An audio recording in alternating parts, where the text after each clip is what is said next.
ভবনটির বর্তমান নাম national gallery of modern art, যদিও লোকমুখে এটি ওল্ড কারেন্সি ভবন নামেই পরিচিত। ভবনটি মূলত 1833 সালে আগ্রা ব্যাংকের কলকাতা শাখা স্থাপনের জন্য নির্মিত হয়েছিল। 1868 সালে এটি ব্রিটিশ রাজের অধীনে মুদ্রা নিয়ন্ত্রকের অফিস, সরকারি মুদ্রা ইস্যু ও বিনিময় অফিসের ব্যবহারের জন্য রূপান্তরিত হয়। 1935 থেকে 1937 সাল পর্যন্ত ভারতীয় রিজার্ভ ব্যাংক ভবনটি তার প্রথম কেন্দ্রীয় অফিস হিসেবে ব্যবহার করে। কেন্দ্রীয় গণপূর্ত বিভাগ এটিকে ভাণ্ডার হিসেবে ব্যবহার করত। কর্তৃপক্ষ 1994 সালে এটি ভেঙে ফেলার সিদ্ধান্ত নেয়।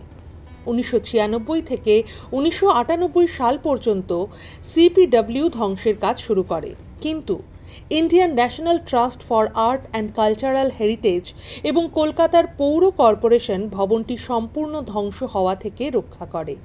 2003 সালে তত্ত্বাবধানের দায়িত্বে ভারতের প্রত্নতাত্ত্বিক জরিপের হাতে চলে যায়, যারা 2005 থেকে 2019 সাল পর্যন্ত ভবনটি সংস্কার করে।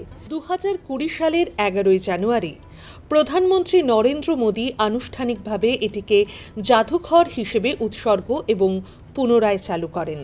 এটি সকাল 10টা থেকে বিকেল 5টা পর্যন্ত খোলা থাকে, সোমবার সম্পূর্ণ বন্ধ থাকে।